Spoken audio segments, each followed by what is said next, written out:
If you're an heir who feels ignored or an executor worried about doing something wrong, this question comes up all the time. Can an executor ignore the heirs on the sale of a probate house?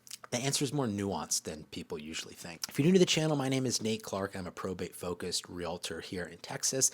I help heirs, executors, and family members navigate these decisions and sell inherited property every week here in Central Texas. The most important concept to understand that can clear up a lot of confusions is understanding this.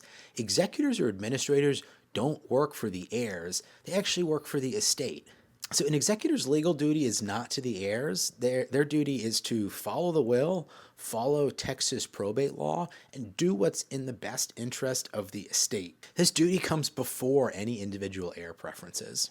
So what does ignoring the heirs actually mean? This is where a lot of confusion arises. An executor does not need heir approval to sell a house in Texas, does not need everyone to agree on price or timing, and does not have to follow emotional requests. However, an executor must act reasonably, transparently, and must act in good faith.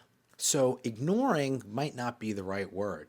Exercising authority would be more accurate. So when can an executor sell without heir consent? In most Texas probate cases, the executor is named in the will, the estate is independently administered without court supervision, and the court has issued letters testamentary. In these situations, the executor usually can sell the house even if heirs disagree, as long as the sale benefits the estate.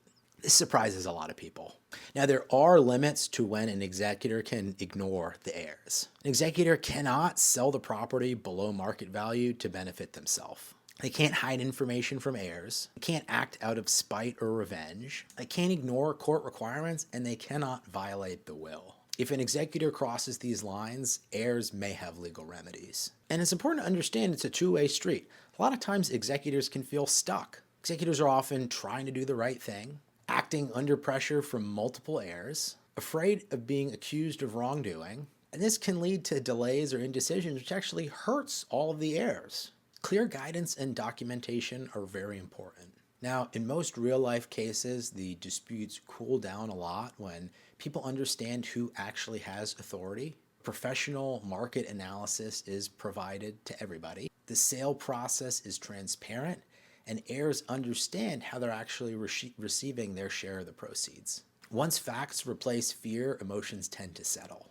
Now, when conflict delays the sale, carrying costs increase, property condition declines, family tensions escalate, and the sale price typically drops. This is why moving forward responsibly protects everybody's interests. So if you're dealing with a probate sale and worried about executor authority or conflict between heirs, understanding the rules early can prevent a lot of this conflict. If you're in Texas and you want help understanding the real estate side of the transaction, whether that be repairs, values, next steps, or your timeline, I'm happy to have a conversation whenever it might be helpful for you, and all of my information is down below.